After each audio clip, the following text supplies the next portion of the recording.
Hi, I'm Orla, and today we're marking World Mental Health Day on the 10th of October. And we are going to practice a little mindfulness to take care of our own mental health. And I thought we might practice a little bit around anxiety, which is something that all of us feel sooner or later. And I think especially this year. Wow, this year has asked so much of our mental health in terms of our worries and fear. So it's really good to learn how to take care of our anxiety and kind of not to be at war with it. So I thought we'd start with 5 good things to know about anxiety.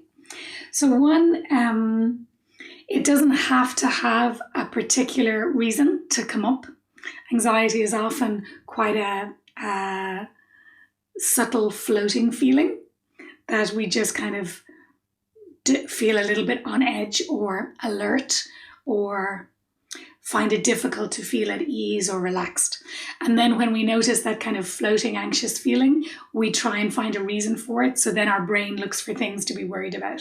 But often it doesn't have a reason. Often it just arises and hangs out in us.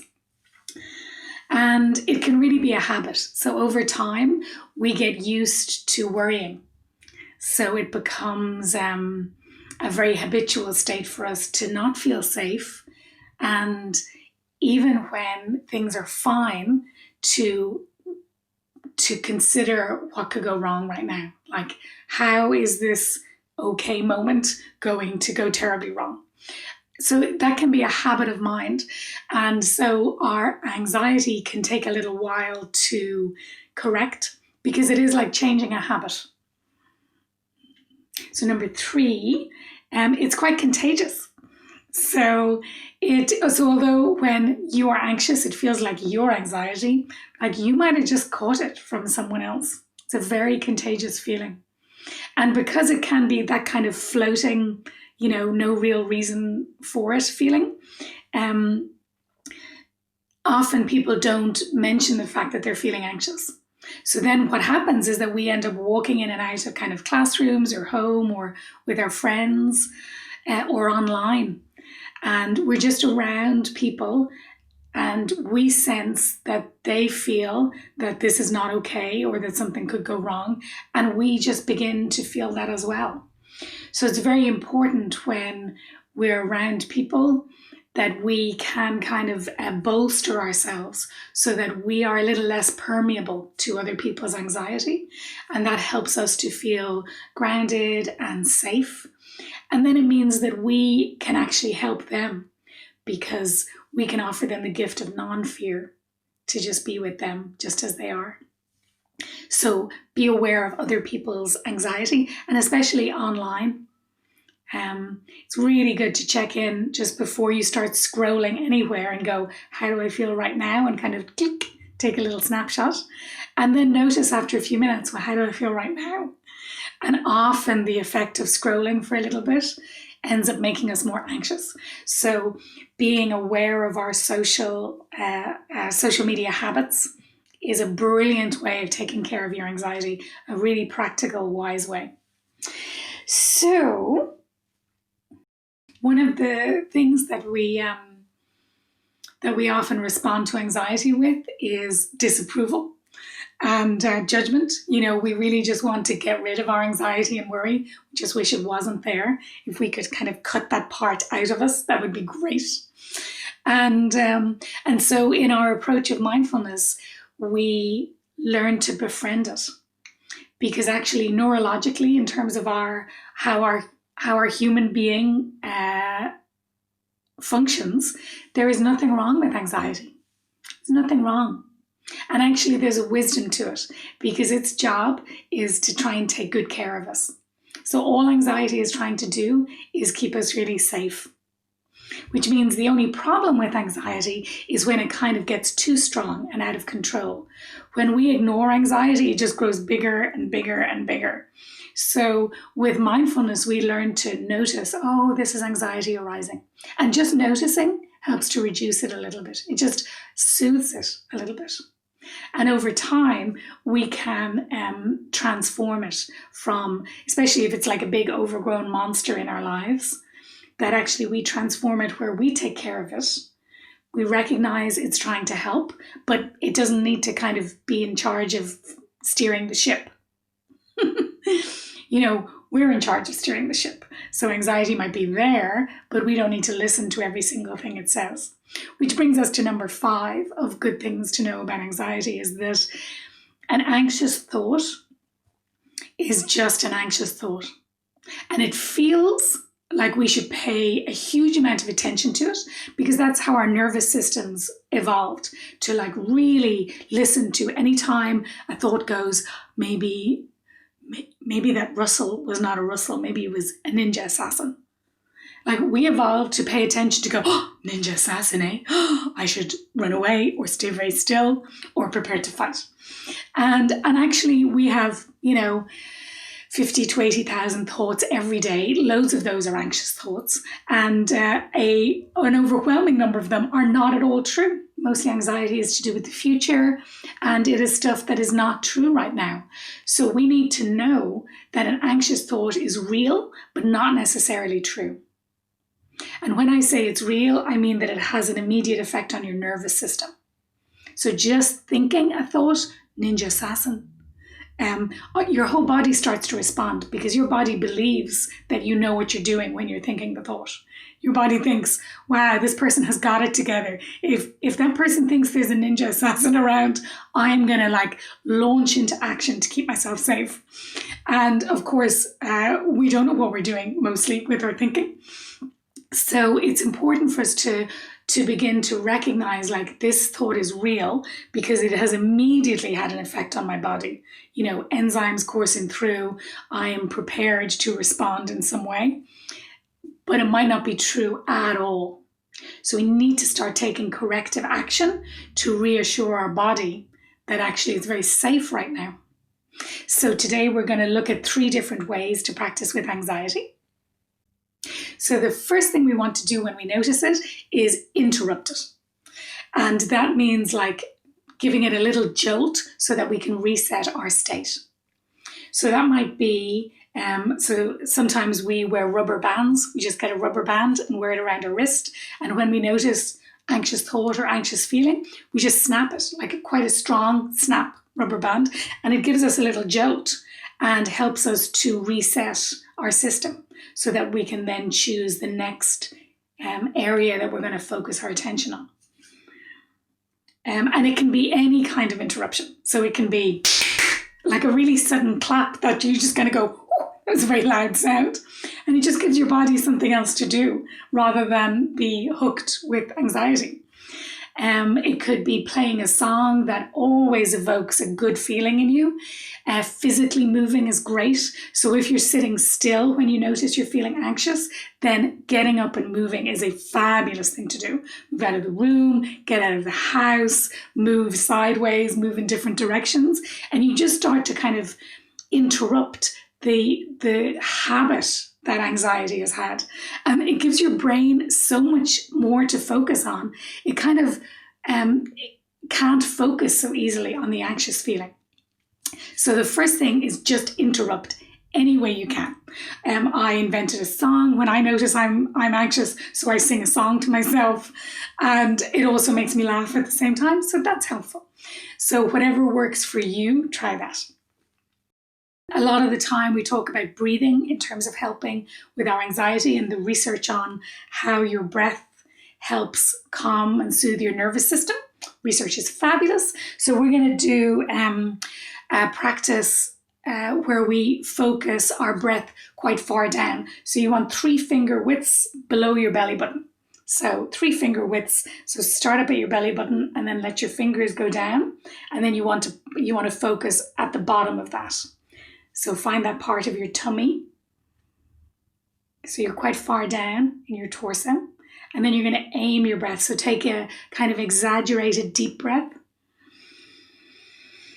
all the way down to that point, and then breathing out for 4. Breathing in for 4. And out for 4. This works like magic. In for 4. and out for 4.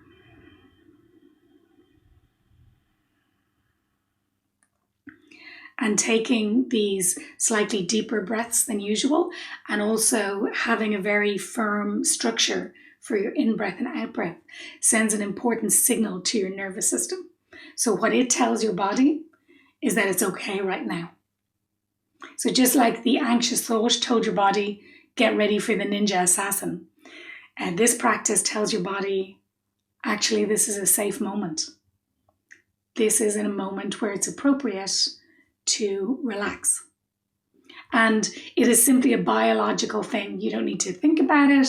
You don't need to focus on anything. All we're doing is breathing and counting, breathing and counting. So you could do that, you could take 10 breaths and then again, take a moment to see how you feel.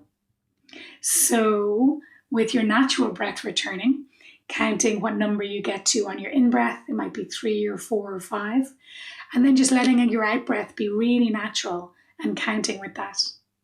Because as it turns out, our out-breath is often a little bit longer than our in-breath.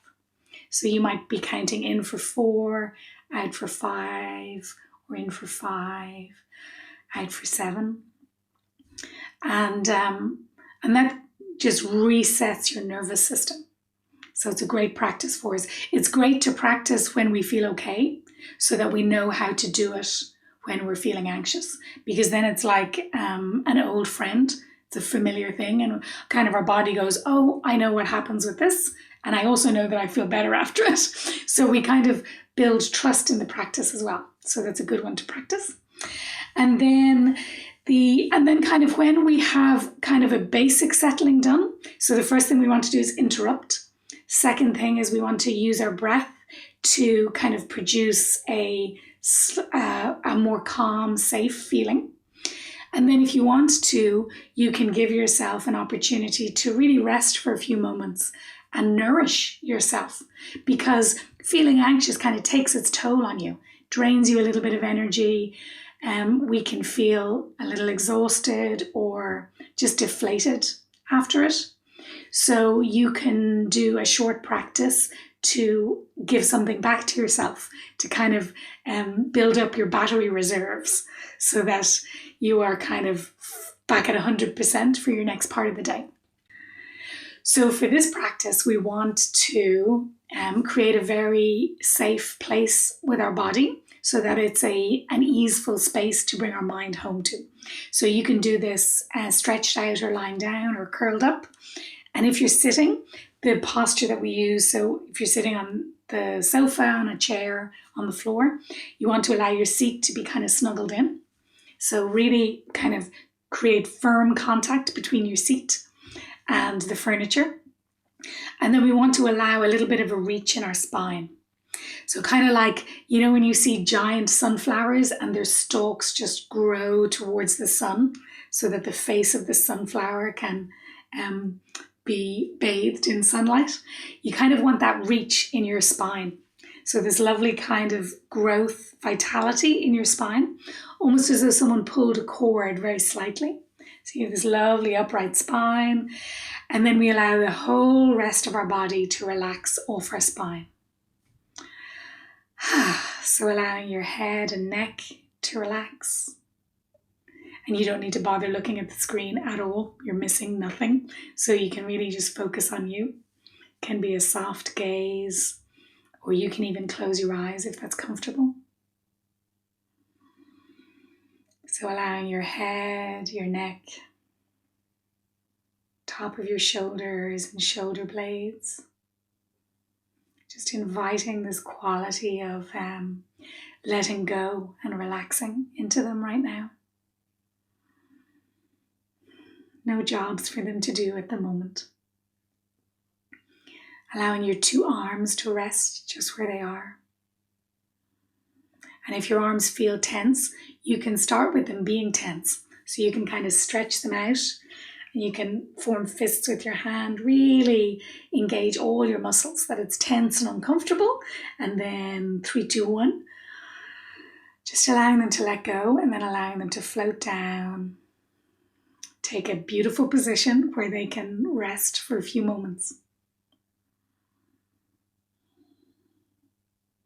And then with your back kind of upright and very safe and strong, we allow our front to be open and receptive and soft, so that your lungs can breathe without any pressure, that your tummy can move as your lungs breathe, so soft tummy, so that we allow ourselves to be kind of open to receive ease. And then bringing our awareness down past our belly button, washing over our hips, down into our thighs, calves, into our 2 feet. And then when you're in your right foot and your left foot, go all the way to the end of your feet to fill up your toes. So you want to really kind of feel your toes from the inside out. So you're really embodying your toes, and then you can give them a little wiggle. Wiggle, wiggle. If your mind is feeling busy or distracted, then give them a very vigorous wiggle. So you really want to have your entire attention. We call it one-pointed mind. So we bring all of the capacity of our mind to have nothing to do but focus on our wiggling toes. Great. And then when we have this sense of our whole body resting for a moment, we're going to notice the movements that happen as our breath comes and goes. So sensing that quality of opening and expansion on your in-breath, feeling of getting bigger, and then sensing the quality of release, letting go, just emptying ourselves on our out-breath.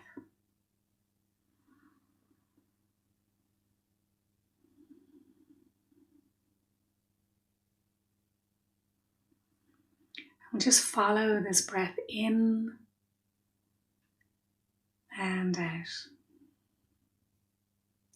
And we're going to imagine that this breath is a wave, like a beautiful ocean wave coming in, washing through every cell of your body.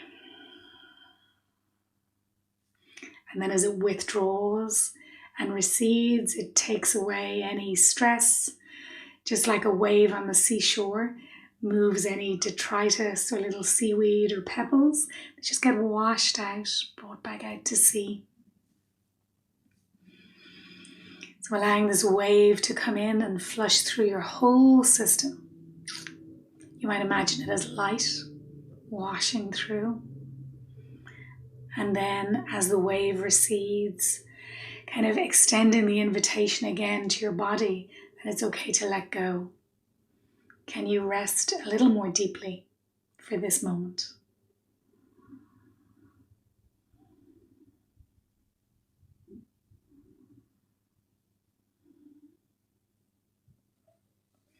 And then we can take a moment to listen inwards to see, what does my body need in this moment? Because we can allow the ocean to be that kind of ocean. So if it might be an ocean of soothing, where you draw in this wave of pure soothing energy, an ocean of care, an ocean of kindness, of reassurance, ocean of love, just allowing yourself to receive a few waves of love, knowing that it washes through every cell, about 37.2 trillion cells in your body, everyone washing through with this kind, supportive energy, just flooding through every cell. And then with your exhalation, like this great kind of release of anything that you don't need to hold anymore. Can be a tension of muscles, can be a tension of mind, can be old habits of thoughts, those kind of mean thoughts we tell ourselves.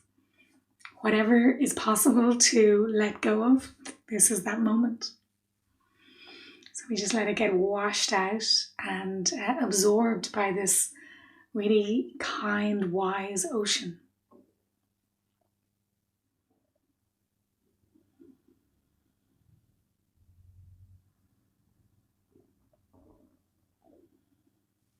And anytime we do this practice, we kind of check afresh. We allow us to be new. We allow the practice to be new, to see, well, what does this body, this heart, this mind, what is needed right now? What is needed for this particular moment? Because this moment, it only happens once.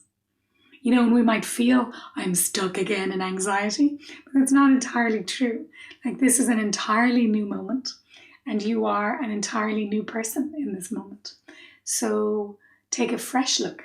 Let yourself be different and new, and see, when you listen, what's needed now? How can I help?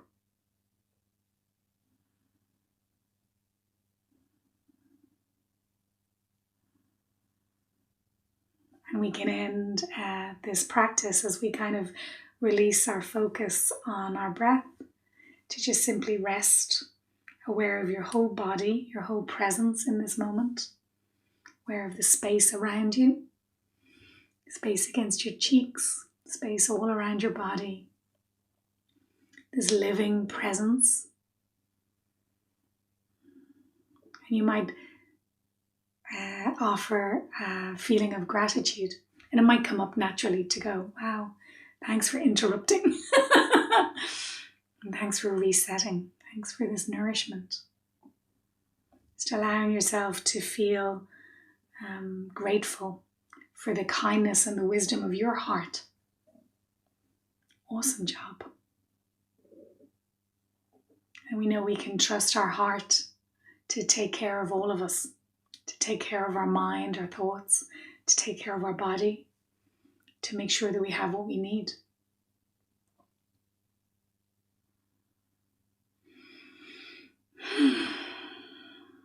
Great. Thank you so much for practicing together. Well done. So I wish you good health, good well-being, your heart and your mind and your whole body, and take good care, especially of your precious hearts. Okay, bye-bye.